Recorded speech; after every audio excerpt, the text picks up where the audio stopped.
Hi guys, welcome. This is Lynn from Live, Laugh, Learn, and if you're new here, don't forget to like, comment and subscribe. And today I have for you a full audio book of Neville Goddard's Feeling is the Secret. Forward. This book is concerned with the art of realising your desire.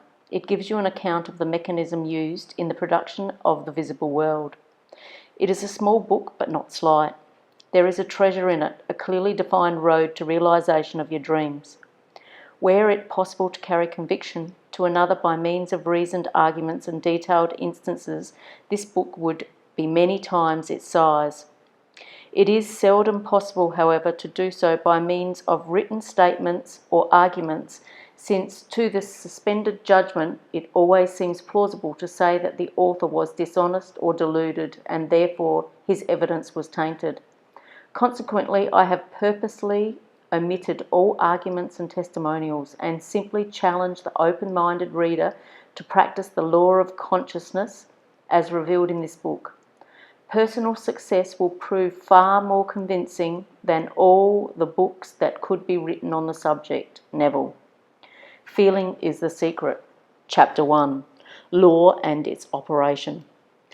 The world and all within it is man's conditioned consciousness objectified. Consciousness is the cause as well as the substance of the entire world. So it is to consciousness that we must turn if we would discover the secret of creation. Knowledge of the law of consciousness and the method of operation, this law will enable you to accomplish all you desire in life. Armed with a working knowledge of this law, you can build and maintain an ideal world. Consciousness is the one and only reality, not figuratively, but actually. This reality may, for the sake of clarity, be likened unto a stream which is divided into two parts, the conscious and the subconscious. In order to intelligently operate the law of consciousness, it is necessary to understand the relationship between the conscious and the subconscious. The conscious is personal and selective. The subconscious is impersonal and non-selective. The conscious is the realm of effect. The subconscious is the realm of cause. These two aspects are the male and female division of consciousness. The conscious is male, the subconscious is female. The conscious generates ideas and impresses these ideas on the subconscious. The subconscious receives ideas and gives form and expression to them. By this law, first conceiving an idea and then impressing the idea conceived on the subconscious, all things evolve out of consciousness, and without this sequence there is not anything made that is made. The conscious impresses the subconscious, while the subconscious expresses all that is present, that is impressed upon it. The subconscious does not originate ideas, but accepts as true those which the conscious mind feels to be true, and in a way known only to itself, objectifies the accepted ideas. Therefore, through his power to imagine and feel, and his freedom to choose the idea he will entertain, man has control over creation. Control of the subconscious is accomplished through control of your ideas and feelings.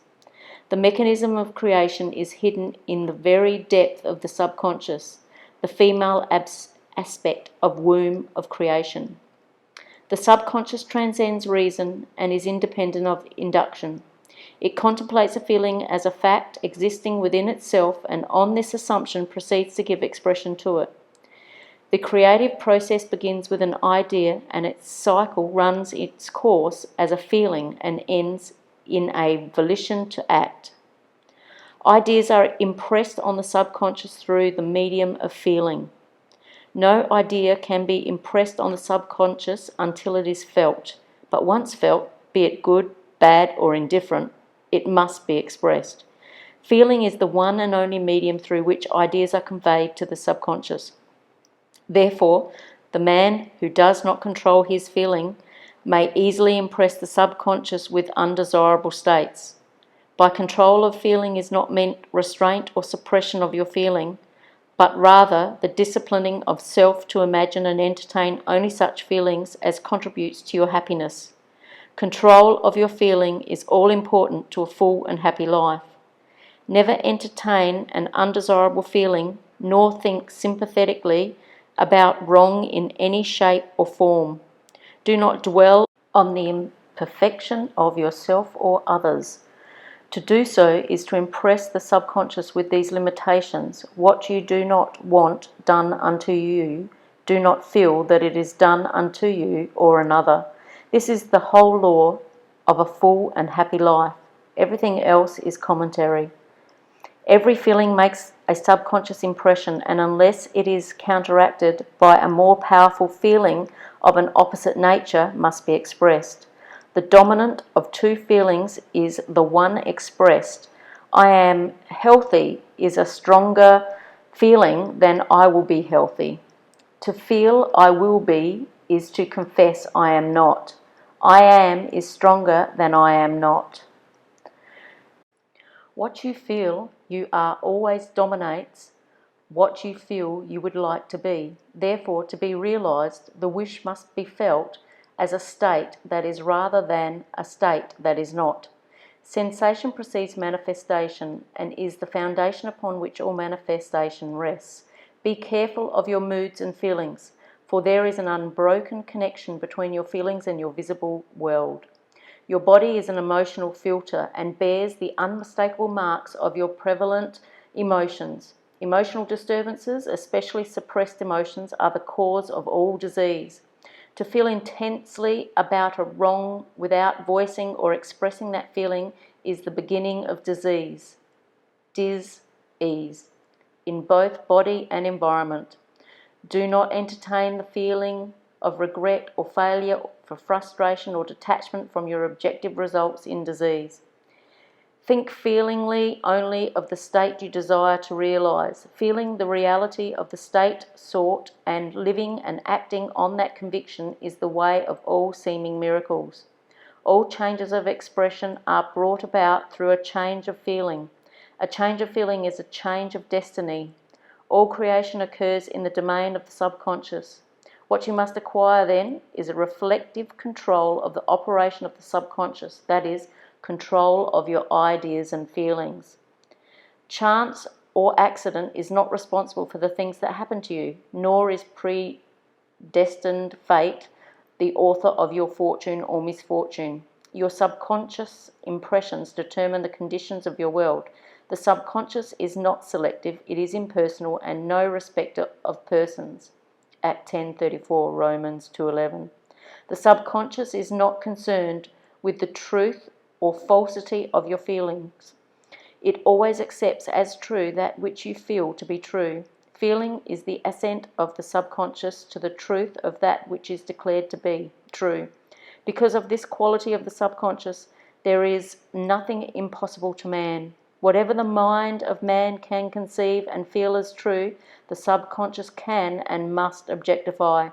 Your feelings create the pattern from which your world is fashioned, and a change of feeling is a change of pattern. The subconscious never fails to express that which has been impressed upon it.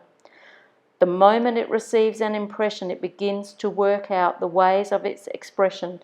It accepts the feeling impressed upon it, your feeling, as a fact existing within itself, and immediately sets about to produce in the outer or objective world the exact likeness of that feeling. The subconscious never alters the accepted beliefs of man. It outpictures them to the last detail, whether or not they are beneficial. To impress the subconscious with the desirable state, you must assume the feeling that would be yours had you already realized your wish. In defining your objective, you must be concerned only with the objective itself. The manner of expression or the difficulties involved are not to be considered by you. To think feelingly on any state impresses it on the subconscious. Therefore, if you dwell on difficulties, barriers, or delay, the subconscious, by its very non-selective nature, accepts the feeling of difficulties and obstacles as your request and proceeds to produce them in your outer world. The subconscious is the womb of creation. It receives the idea unto itself through the feelings of man. It never changes the idea received, but always gives it form. Hence, the subconscious outpictures the idea in the image and likeness of the feeling received.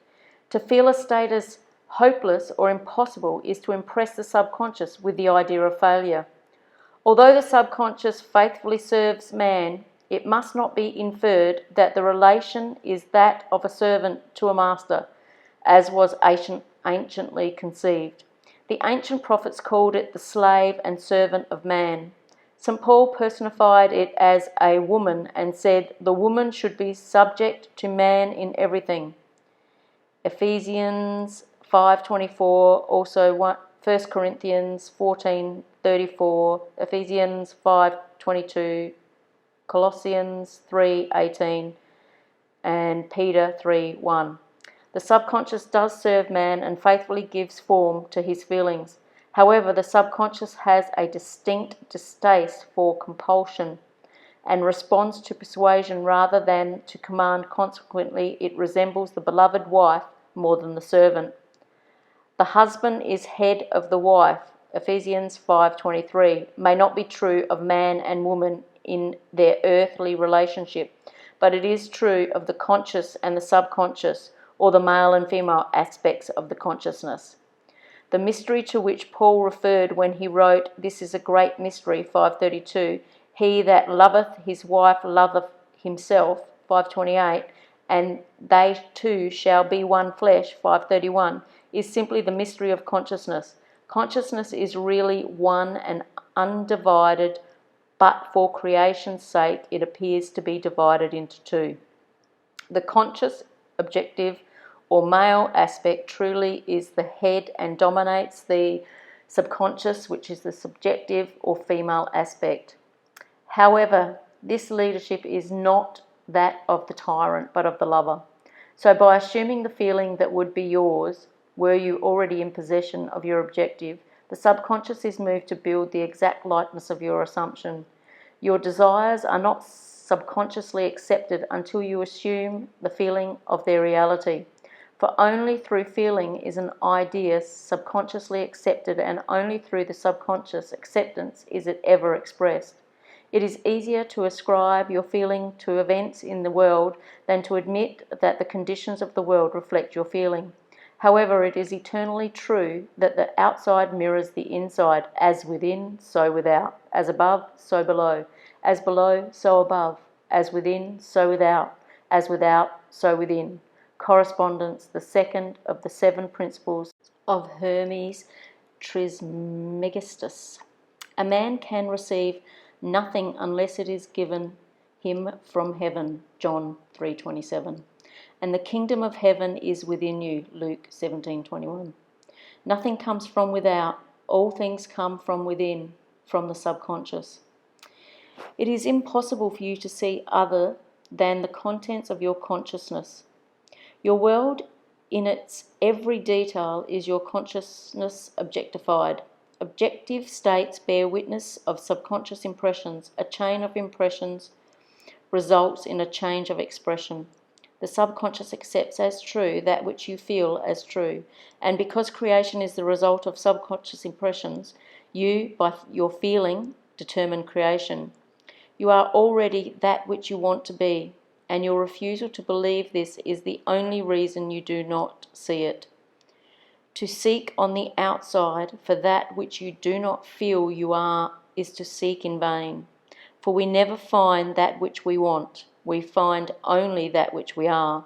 In short, you express and have only that which you are conscious of being or possessing. To him that hath it is given, Matthew 13:12. 25:29, Mark 4:25, Luke 8:18, 19, 26.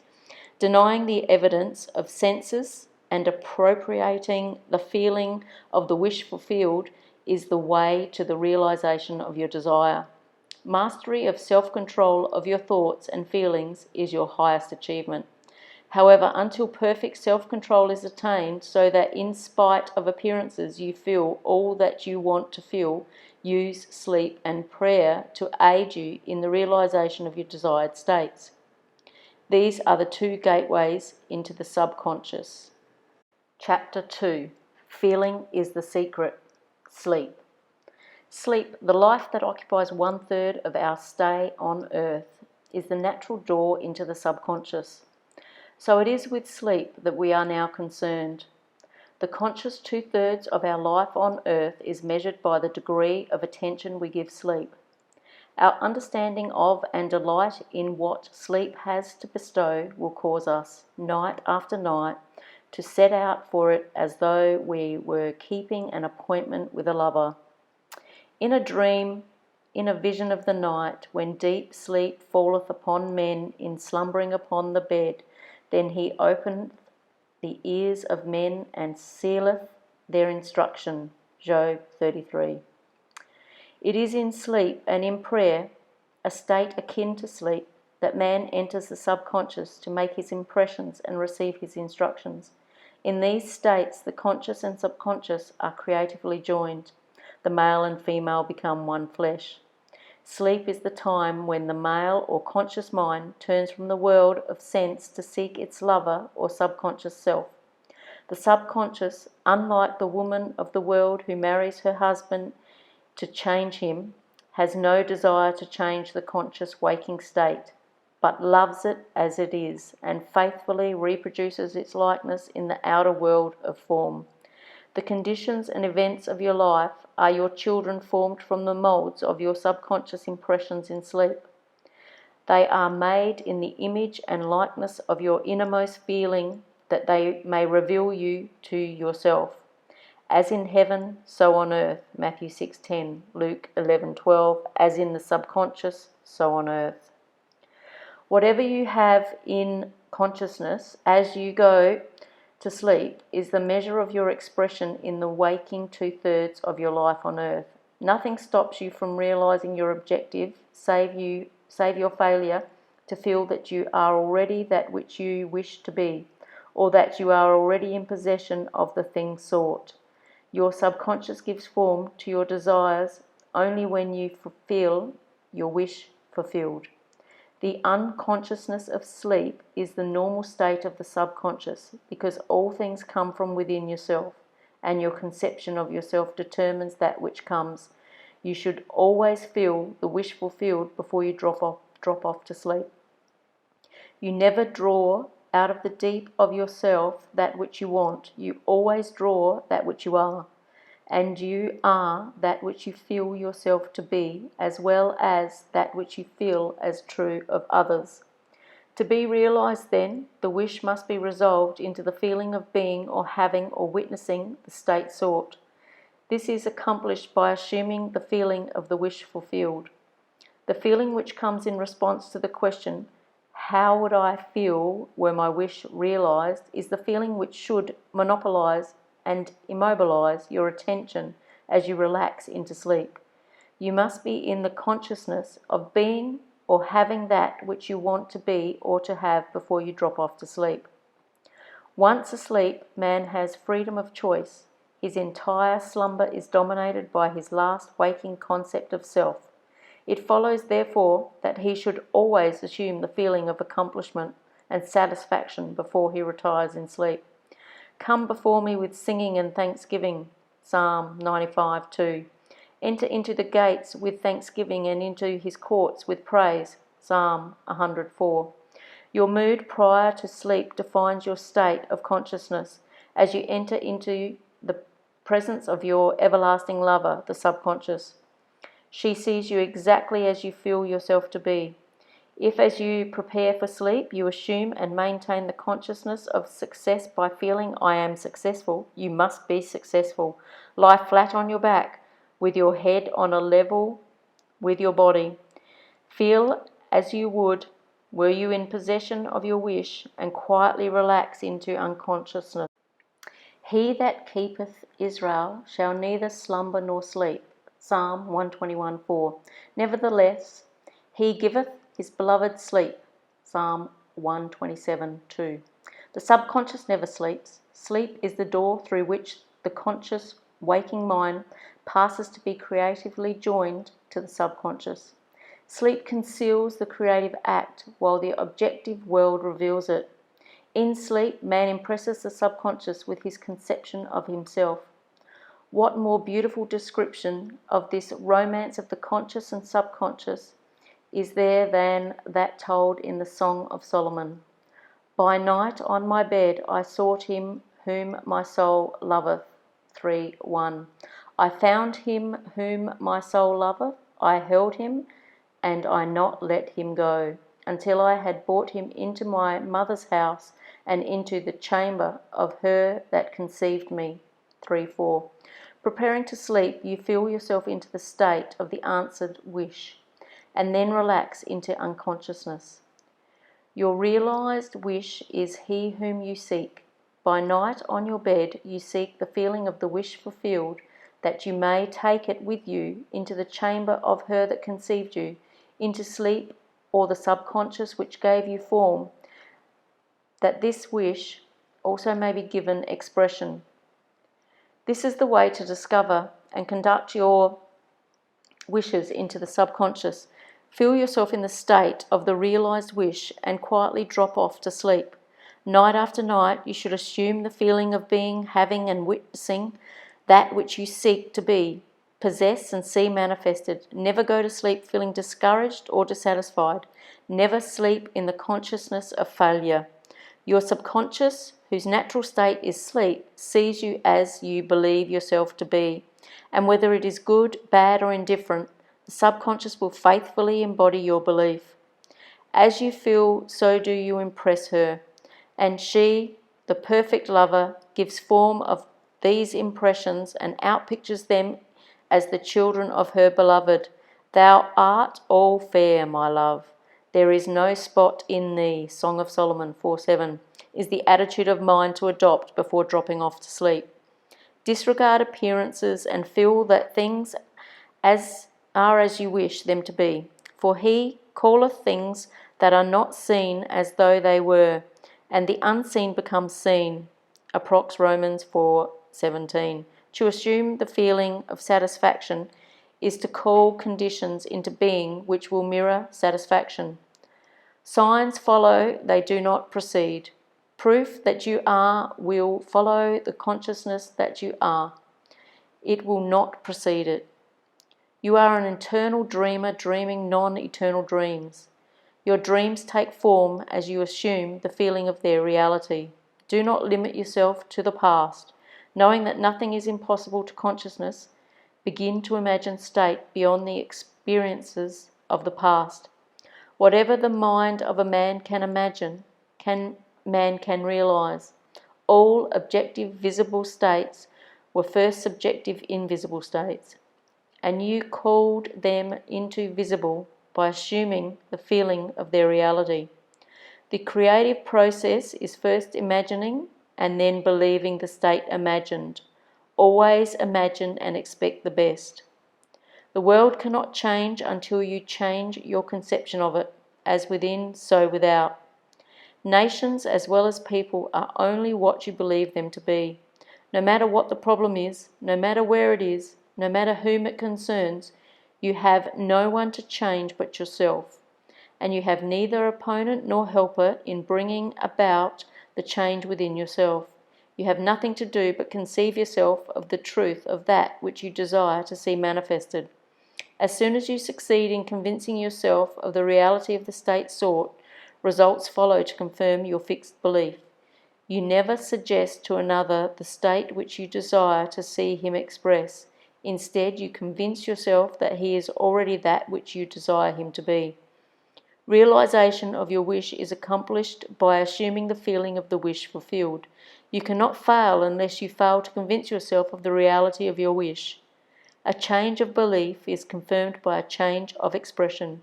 Every night as you drop off to sleep, feel satisfied and spotless, for your subjective lover always forms the objective world in the image and likeness of your conception of it, the conception designed by your feeling. The waking 2/3 of your life on earth ever corroborates or bears witness to your subconscious impressions. The actions and events of the day are effects, they are not causes. Free will is only freedom of choice. Choose ye this day whom ye shall serve, Joshua 24:15, is your freedom to choose the kind of mood you assume, but the expression of the mood is the secret of the subconscious. The subconscious receives impressions only through the feelings of man, and in a way known only to itself, gives these impressions form and expression. The actions of man are determined by his subconscious impressions. His illusions of free will, his belief in freedom of action, is but ignorance of the causes which make him act. He thinks himself free because he has forgotten the link between himself and the event. Man awake is under compulsion to express his subconscious impressions. If in the past he unwisely impressed himself, then let him begin to change his thought and feeling, for only as he does so will he change his world. Do not waste one moment in regret, for to think feeling of the mistakes of the past is to reinfect yourself. Let the dead bury the dead, Matthew 8:22, Luke 9:60. Turn from appearance and assume the feeling that would be yours were you already the one you wish to be. Feeling a state produces that state. The part you play on the world stage is determined by your conception of yourself. By feeling your wish fulfilled and quietly relaxing into sleep, you cast yourself in a star role to be played on earth tomorrow, and while asleep you are rehearsed and instructed in your part. The acceptance of the end automatically wills the means of realization. Make no mistake about this. If as you prepare for sleep you do not consciously feel yourself into the state of the answered wish, then you will take with you into the chamber of her who conceived you the sum total of the reactions and feelings of the waking day, and while asleep you will be instructed in the manner in which they will be expressed tomorrow. You will rise believing that you are a free agent, not realizing that every action and event of the day is predetermined by your concept of self as you fell asleep. Your only freedom then is your freedom of reaction. You are free to choose how you feel and react to the day's drama, but the drama, the actions, events, and circumstances of the day have already been determined. Unless you consciously and purposely define the attitude of mind with which you go to sleep, you'll unconsciously go to sleep in the composite attitude of mind made up of all feelings and reactions of the day. Every reaction makes a subconscious impression, and unless counteracted by an opposite and more dominant feeling, is the cause of future action. Ideas enveloped in feeling are creative actions. Use your divine right wisely. Through your ability to think and feel, you have dominion over all creation. While you are awake, you are a gardener selecting seed for your garden. But except a corn of wheat fall into the ground and die, it abideth alone, but if it die, it bringeth forth much fruit. John 12:24. Your conception of yourself as you fall asleep is the seed you drop into the ground of the subconscious. Dropping off to sleep, feeling satisfied and happy, compels conditions and events to appear in your world which confirm these attitudes of mind. Sleep is the door into heaven. What you take in as a feeling, you bring out as a condition, action, or object in space. So sleep in the feeling of the wish fulfilled. Chapter 3. Feeling is the secret. Prayer. Prayer, like sleep, is also an entrance into the subconscious. When you pray, enter into your closet, and when you have shut your door, pray to your Father, which is the secret, and your Father, which is in secret, shall reward you openly. Matthew 6:6. Prayer is an illusion of sleep which diminishes the impression of the outer world and renders the mind more receptive to suggestion from within. The mind is prayer is in a state of relaxation and receptively akin to the feeling attained just before dropping off to sleep. Prayer is not so much what you ask for as how you prepare for its reception. Whatsoever things ye desire, when ye pray, believe that you have received them, and ye shall have them. Mark 11:24. The only condition required is that you believed that your prayers are already realized. Your prayer must be answered if you assume that feeling that would be yours were you already in possession of your objective. The moment you accept the wish as an accomplished fact, the subconscious finds means for its realization. To pray successfully, then, you must yield to the wish that is filled and the wish fulfilled. The perfectly disciplined man is always in tune with the wish as an accomplished fact. He knows that consciousness is the one and only reality, that ideas and feelings are facts of consciousness and are as real as objects in space. Therefore, he never entertains a feeling which does not contribute to his happiness, for feelings are the causes of the actions and circumstances of his life. On the other hand, the undisciplined man finds it difficult to believe that which is denied by the senses, and usually accepts or rejects solely on appearances of the senses. Because of this tendency to rely on the evidence of senses, it is necessary to shut them out before starting to pray, before attempting to feel that which they deny. Whenever you are in the state of mind, I should like to, but I cannot, the harder you try, the less you are able to yield to the wish. You never attract that which you want, but always attract that which you are conscious of being. Prayer is the art of assuming the feeling of being and having that which you want. When the senses confirm the absence of your wish, all conscious effort to counteract the suggestion is futile and tends to intensify the suggestion. Prayer is the art of yielding to the wish and not the forcing of the wish. Whenever your feeling is in conflict with your wish, feeling will be the victor. The dominant feeling invariably expresses itself. Prayer must be without effort. In attempting to fix an attitude of mind which is denied by the senses, effort is fatal. To yield successfully to the wish as an accomplished fact, you must create a passive state, a kind of reverie or meditative reflection similar to the feeling which precedes sleep. In such a relaxed state, the mind is turned from the objective world and easily senses the reality of a subjective state. It is a state in which you are conscious and quite able to move or open your eyes but have no desire to do so. An easy way to create this passive state is to relax in a comfortable chair or on a bed. If on a bed, lie flat on your back with your head on a level with your body. Close the eyes and imagine that you are sleepy.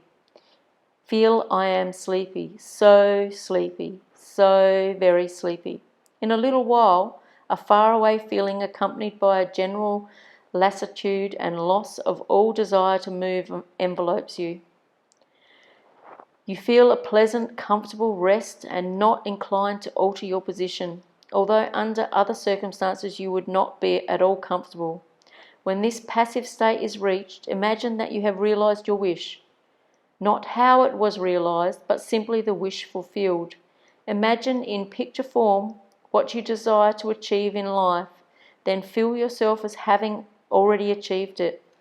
Thoughts produce tiny little speech movements which may be heard in the passive state of prayer as pronouncements from without. However, this degree of passivity is not essential in the realization of your prayers. All that is necessary is to create a passive state and the feeling, the wish fulfilled. All you can possibly need or desire is already yours. You need no helper to give it to you. It is yours now. Call your desires into being by imagining and feeling your wish fulfilled. As the end is accepted, you become totally indifferent as to possible failure, for acceptance of the end wills the means to that end. When you emerge from the moment of prayer, it is as though you were shown the happy and successful end of a play, although you were not shown how that end was achieved. However, having witnessed the end, regardless of any anticlimactic sequence, you remain calm and secure in the knowledge that the end has been perfectly defined. Chapter 4. Feeling is the secret. Spirit feeling. Not by might nor by power, but by my spirit, saith the Lord of hosts. Zechariah 4:6. Get into the spirit of the state desired by assuming the feeling that would be yours were you already the one you want to be. As you capture the feeling of the state sought, You are relieved of all effort to make it so, for it is already so. There is a definite feeling associated with every idea in the mind of man. Capture the feeling associated with your realized wish by assuming the feeling that would be yours were you already in possession of the thing you desire, and your wish will objectify itself. Faith is feeling.